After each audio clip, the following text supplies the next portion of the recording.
Hello everybody, welcome back to From Rhythm to Algorithm. We continue on with our derivation. What is the natural definition of sensorality? What is a natural definition? It is a pairing of syllability to a process, to a thing, to a verb, to a noun, to some sort of process or thing. Where I wanted to start today is what is history? Right, you go into school and you study history. Is it the stuff that is remembered? Is it the stuff that isn't remembered? Is it all of the previous experiences? We're going to say it's all of the above. Again, the actual working definition does not matter. Language is naturally defined. We don't pick what history means, but conceptually, right, it's the collective shared experience of other people, of things in the past, of things that have happened. And so, how is history stored? It is literally stored in stories, hence literally the word. And so, right, our history has been preserved with what we have called, logically, oral tradition, word of mouth storytelling. And so, we're showing this overall derivation, this overall derivation process. We're coming to this finalizing, completing section of syllability. We're arriving there by showing the iteration of sensorality. And again, the base word that is contained within sensorality, the irreducible association of syllability to concept, is orality. Now we have all of these other words, word, work, and if you put ality on those words, they generalize to ality, one of those being history. And so showing some sort of unique chronological progression with a unique definition. What is sensorality? And so, right, history is literally the word story. What is sensorality to history? What is sensation to history? So that is where I wanted to start. I did say yesterday we're going to go over a Tim Gower's tweet. I might get there today. We will see how long how many steps we get through. And so that's where I wanted to start. What is history? Both the concept, meaning the shared experience, and then the linguistic representation, the word is story. And our stories have been preserved orally, hence oral tradition. So we continue on. What is sentience to tension? That is a natural definition, emphasizing that tension, if you switch the location of the element S and T, you get sensation. And we've shown that's a direct progression from sensorality. So what is sentience to tension? Capability is capacity. Sensorality is city ability. Again, just taking our geometric equality thing, right? Capability, capacity, no cap. We take away the cap and then we have ability and city. Well, actually, see, if we did that explicitly, we would just have ability. We wouldn't have ability. So again, we're showing some sort of fundamental, complete iteration of elements, of letters. Sensorality is city ability. Friction limits velocity. What is vibration to friction? So again, we've made this definition or this differentiation. Vibration is a cyclical process that does not do work, and rhythm is a cyclical process that does do work. The cyclicality really just comes from the geometry of the things around you, the stabilized mass, but vibration is not movement in its actual definition. It does not produce work. Vibration does not produce friction, right? You don't have resistance to movement if you don't have movement. So again, still getting our complete chronology of motion. But vibration has no velocity, right? There is no change in distance, right? Because the mass that is vibrating, that is the space, or that is the distance, the difference, right? Space is nothing. And so vibration is not movement. Vibration does not produce friction. Vibration has no velocity. Vibration is viscousness. There's no resistance to good vibes. But in reality, there's no resistance to vibration because it is not movement. Again, this is our logical representation. Sensorality resists vibration, right? Sensorality resists bad vibes.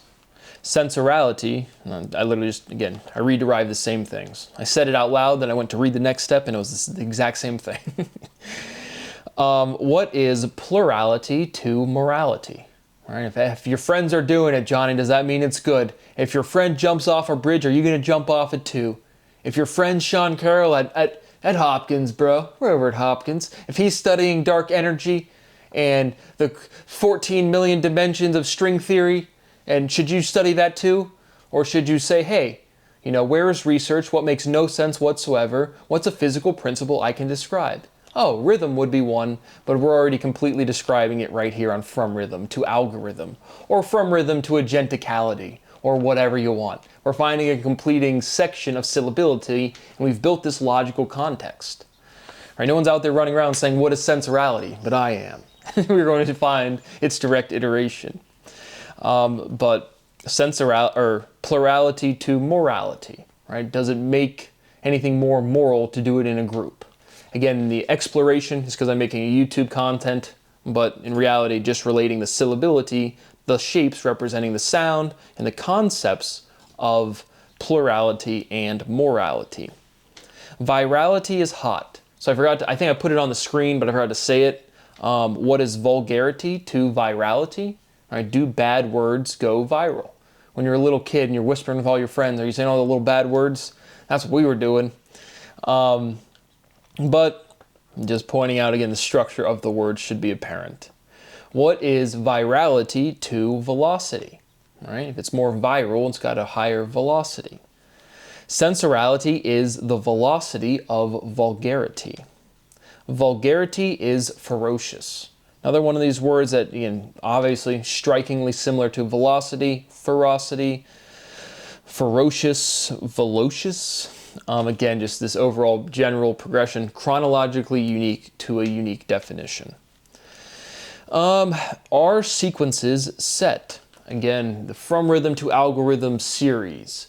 The Fibonacci sequence. We keep hitting on this dichotomy. What is this difference between series and sequence? Is that the meaningful question?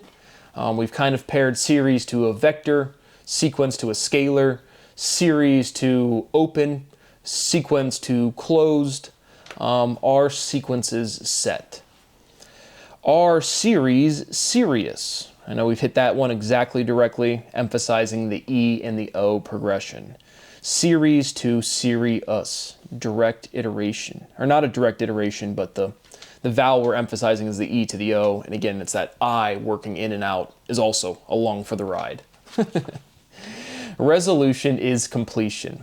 Solution completes. By doing all of this analysis, we force some sort of inconsistency, and then we solve it with sensorality. Solution completes. Sensorality completes competition. Wanting to emphasize the progression of syllability, again, the shape to the sound. Complete, you take away the L, you get compete, but then if you compete, you have a competition, but that produces the word petition, right? Do you complete petitions? Just emphasizing the syllability progression. Tension charges. Tensing tightens. What is tensing to sensing? Again, emphasizing that is a direct elemental progression. QRST. But now, again, going backwards is like generalizing, because as things progress into the future, they speciate, they specialize, they differentiate. So going from S to T, QRST, well, T comes after S, so going from T to S is generalizing. Going backwards is generalization, linguistically. But we're solving this something in completeness. Just emphasizing all of the steps. What is teasing to tensing? Again, another direct elemental progression. Tease sees. Sensorality seizes. Series sees. A scene is a sight. Tension retards. Retarding slows. Tardy is late. Sensorality is tardy. Sensorality is tardiality. Viscosity retards, right? To slow, to impede. Viscosity is impediment. Liability is liararity, or liarality.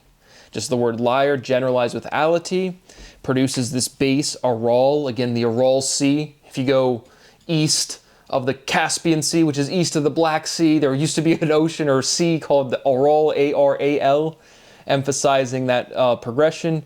Oral, Aral. Sensorality is liarality. But again, even like conceptually, liars generalize. Liarality, the essence of being a liar, is a liability. Sensorality is fortunate. Sensorality is fortunality. What is orality to history? So that is what we led off with. Oralities are stories, right? Oration is storytelling. A story is an orality. That is a natural definition, and that completely answers the question, what is a story? An orality. What is a sensorality? Stories store information. Orgies share information. You heard me right. Story, strategy. What is a story to a strategy? Sensorality strategizes. Strategize, monetize. Sensorality is a monetization strategy. So again, as you can hear when we do the reduction parts, because I'm doing this in like optimal efficiency linguistically, where you can hear the rhyming, but the rhyming is the undifferentiated part to show this progression linguistically and conceptually. But then we differentiate it. And so, right, in the same way we have speciality, infinite uniqueness, speciality, differentiation, speciality, difference, differ, all of these different working definitions. But then the axiomatic stabilized definition is the natural tendency to differentiate for sexual antagonism. At our current time, we've chopped down sensorality as tender. That was our last kind of like step. But all of these times we say sensorality is a renormalization to show, again, this direct iteration of the irreducibility or the irreducible elements into ontology. But this last step, sensorality is a monetization strategy. The more you expand out the definition, the less rhyming you hear. And that's why, again, these are huge steps. I mean, I don't put these green titles lightly. But this, again, you've never seen completion, and we're reducing all of the language we've used to prove everything.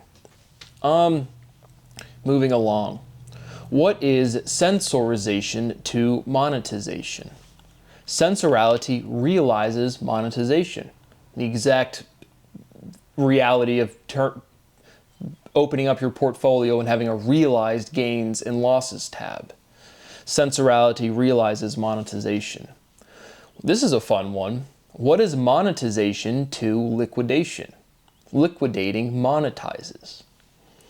Solvency monetizes. Right? We always hear in economics, is it insolvent? Is it insolvent? Do we have solvency? Which is, again, can you pay your debts? Right? What is liquidity? Right? You'll say liquidity is the access to currency, which it is. And then Steve Leisman said the other day, selling something without affecting the price, which is an interesting take on, again, the availability of currency. But again, solvency, you always get introduced to insolvency, right? Company can't pay its bills, or can't finance its debt. It's kind of like the complete terminology you get presented with. But solvency can, right? Solvency monetizes. Sensorality is solvency. Solvent, solvency, right? Is solvency a solution? See, now we're connecting it to that chemistry, like the base of solution, the syllability. Again, what is differentiating? What is preserved? What is irreducible? We're walking through all of those steps and pointing out, again, Brad right here, I don't remember the complete derivation of speciality, but we're rederiving everything, and I'm giving you every bit of insight that comes to mind as we go through the steps. Is solvency a solution? Context bounds concept. Right? We ask, what is a concept? Some sort of understanding of functionality. We related concept to function last two episodes. But what can you conceptualize? Right? Things that have been historically understood, things that have been experienced.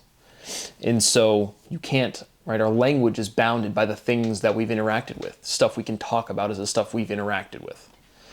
And so, right, spelling a word constructs a variable, context defines it. What is context? The environment, everything. Environment is context. And it's also, I also have nurture versus nature. Again, your nature is your genetics, your nurture is your environment. And so context is your nurture, right? Nurturality is contextual, where you're raised. Do you have an accent? Do you speak Hindi, or do you speak Russian, or do you speak English? What is environment to vision? Emphasizing the VIO, the word forms. Conceptualization visualizes. I do it naturally in the same way I say, that's spicy food, when I'm sitting there thinking that doesn't make any sense, but the conceptualization, you get what I'm saying. And then I'll use the word imagery, right? Like, let me paint you a picture, right? And I don't process any part of my personal sensation as imagery. It's feeling. And so I just have conceptualization visualizes. What is environment to vision, right? Right. Let me paint you a picture. You have vivid imagery is phrasing that you'll hear. And I just don't think any part of sensation is, again, properly articulated as imagery, as visualization. Worth pointing out, again, it's my YouTube derivation. When you derive all of science, you can put your thoughts in there. Is imagery visual? Is vision visual? Sensorality is visuality. What is visual to oral? Again, nasal, oral, visual. So we're getting to this fundamental differentiation. Visuality is sensational. Sensational, or sensationality, is sensorial. And we're going to completely derive sensorality to complete it. And then the syllability will exhaust. We'll have our new conceptualization from a working definition. And then our new word form for our new axiom for the next derivation, which nobody else can do. Fuck me. Jen was orally sensational. Shout out to my girlfriend, Jen Ouellette. What is a party to a story? All right, I have a story for the history books. The history book, is that the book? Sensorality is a story for the book. What is density to velocity? Right, velocity, something moving distance per unit time. But the distance is the discrepancy of the thing, right? You can't have velocity without something moving. And density, right, mass per unit volume. So what is volume to velocity? Well, thank you again, Albert. Length contraction, right? As you move faster, you contract, so you have less volume. So volume is inversely proportional to velocity. Already understood as length contraction, but length contraction is compression. Right? Velocity, movement, creates compression. You have a gap in your internal structure, and you move, it compresses. But we can restate the fundamental theorem of physics proper. Sensorality is velocity density. Sensorality is the density of velocity. Right? Something has to be moving. And so that is where we are at with our derivation. So at a very clear cut, again, sensorality, our variable, proper physics words already axiomatized or integrated into ontology, velocity and density. You have to have something that is moving. You can't have velocity without mass. And so we continue on with our derivation. My rights continue to be violated. I continue to truly beg for a little bit of money to eat properly, to sleep properly, and to work. Each day is one less day I have with my parents. Each day is one less day I have with my own capacity to work and to produce output, which I want to do, and I can't because of crime, and no one cares. And people say, oh, he's done enough behind closed doors, and oh, we're so big of bitches, we won't do the right thing, and oh, we think this law over here matters more, and that you guys even understand the law at all. Again, to the people that have clearly articulated to the rest of the world, you cannot even allow Brad to have any peace of mind, any income, any health care, any control over his own body. Well, they say this is the law, we can do whatever we want. Power structures change, and when those changes happen, we will enforce the law. That is what I have for now. Please stop destroying my life and my family. Who knows how much time I have left? Again, in reference to my parents' family. Thank you for watching. See you on the next one.